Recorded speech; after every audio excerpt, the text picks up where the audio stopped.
Awesome. Welcome back. It's Tyler, Green Mountain CrossFit. I'm here with a friend of mine, Mujib, today from North Country Kettlebells. We've got some kettlebell snatches on the docket, and a lot of people complain about this because we end up with this very straight arm kind of a swing, and the kettlebell ends up flopping over and back onto the wrist, and you guys end up with a ton of bruises, and you whine about these. So I brought Mujib in today. Hopefully we can take care of some of these. We want to talk about two different things. We're going to talk first about a drill called the hand insertion drill, and then second about the dismount and how that sets us up for the second rep. So would you mind introducing hand insertion drill for us, Mujib? Absolutely. As far as the hand insertion goes, first thing that you want to think about is having a very comfortable swing hinge, right? So I want to think that my swing mechanics are first pretty spot on. I don't want the kettlebell to feel like I'm yanking it up. I don't want to feel like I'm going down too deep. And then once I get that like weightless float, I can start to add this little bit of a insertion as if I'm essentially taking the kettlebell from this position and sliding my hand into it and then sliding my hand back out of it.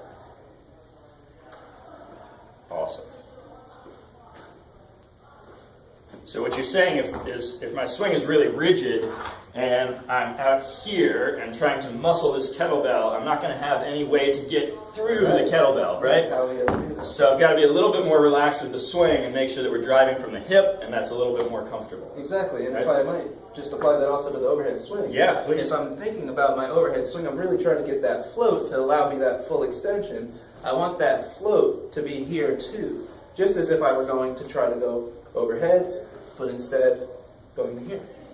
So as your hand comes through the handle in that hand insertion drill, that stays the same in the snatch, right? My hand still goes through the handle here and then follows the kettlebell up. Is that right? Exactly.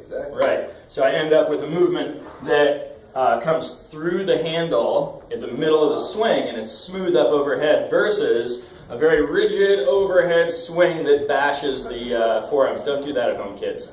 No bueno, right? Cool. So that gets us up overhead. Can we talk a little bit about the dismount and how that helps to set us up? What are we looking for bringing the kettlebell back down? I always like to tell people that the kettlebell snatch or anything like a swing has a photographic position. So if I can think about that hand insertion, this point, as being my photographic position, then essentially when I'm coming back down from my swing, from my snatch, I'm basically coming back to that photographed position. Got it. So that even though I'm coming back down and there's a big range of motion, I'm not throwing this thing way out there. I'm not bringing my arm back straight down. I'm basically occupying this same space on the way down. Now, this gets a little bit tricky because people often say, like, how do I get the kettlebell to come back over? Right. So, because obviously the kettlebell went over in the first place, right? Right, yeah. Right. So when I come down, what I like to think about with my dismounts is that I'm essentially taking my palm from being in this position and I'm rolling it over to being almost like palm up. Okay. And this is a little bit tricky, but what it allows is for the kettlebell to just fall on its natural path back into my backswing. So again, upswing, letting it naturally come back. Also notice that I'm slightly leaning back against it. Right. Just like I don't want my one-handed swing to be rigid, and out here I want it to be set back, set into my heels, full hip extension. I want to come back to that same point here, just like I was at the top of my one-handed swing.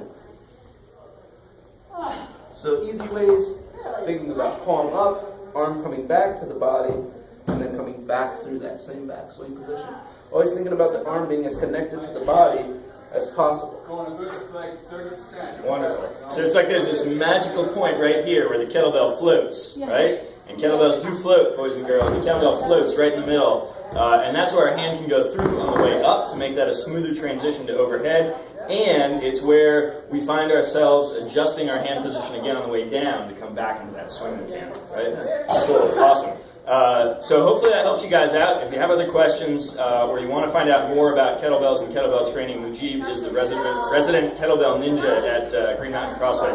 Where can they go to find out more about you? www.northcountrykettlebells.com. Awesome. Couldn't end the video without letting you plug that. Absolutely. So awesome. Thanks, Mujib. Yeah, I'll see you around the gym. Cool beans.